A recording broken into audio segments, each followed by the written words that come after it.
मी first time, मला नाव पण माहिती नव्हतं, माझ्या भावाने मला आपल्या हॉस्पिटलचं नाव सांगितलं, इन्फिको हॉस्पिटल. प्रत्यक्षात मला स्टार्टला नाव घेताना सुद्धा जड जात होतं. आणि मी ज्या वेळेला आपल्या हॉस्पिटलमध्ये एंट्री केल्यानंतर मला इतकं शांत वाटायला लागलं. आणि त्याच्यानंतर मी ज्या वेळेला तिथे नंबर दिलं, नाव नोंदणी केली आणि मला पहिली रूम, डोळे चेकिंगसाठी ज्या रूम मध्ये नेलं जातं त्या रूम मध्ये गेलो. 3 मशीन, 4 मशीनवर माझे डोळे तपासले गेले. नेमका मला काय आजार आहे, माझा जो डोळ्यावरचा जो मास्क आलं होतं ते कशा पद्धतीने काय करता येईल आणि या ठिकाणी शहानिशा केलेली असणार.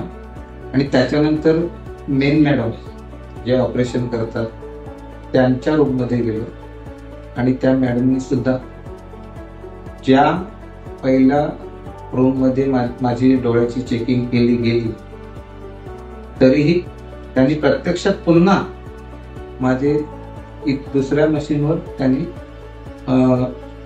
दोन्ही डोळे चेक केले गेले आणि त्यानुसार मग ते मास्क कशा पद्धतीने काढलं जाईल याची पूर्ण माहिती दिली. माहिती गेल्यानंतर मला दुसरा दिवस ऑपरेशनसाठी दिला.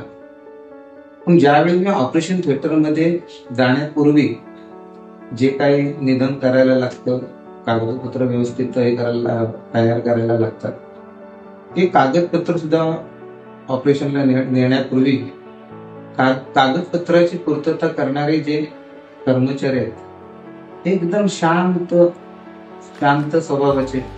त्याच्यानंतर ऑपरेशन थिएटर मधले ड्रेसिंग चढवलं गेलं आणि ऑपरेशन थिएटर मध्ये नेल्यानंतर मी नेमका ऑपरेशन थिएटर मध्ये आहे, माझा ऑपरेशन करतायत की मी नुसता निवांत झोपून आहे. म्हणजे मॅडम इतक्या सूक्ष्म हाताने ते ऑपरेशन करत होते की मला जाणवलं सुद्धा नाही.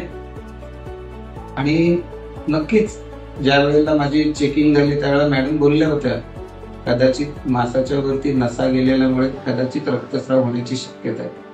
ऑपरेशन करताना मला दिसत होतं माझ्या डोळ्यातून रक्त नक्की येतंय, परंतु ते कशा पद्धतीने ऑपरेशन करतायत, कसं ऑपरेशन करतायत याची थोडीशी इजा सुद्धा मला जाणवली नाही, एवढंच सांगेन. आणि 5 स्टार काय, आणखी किती स्टार जरी या हॉस्पिटलला ठेवले गेले ना तरी ते स्टार कमी पडतील, असं मी प्रत्यक्षात घेतलेला अनुभव मी आपल्या समोर मांडू इच्छितो.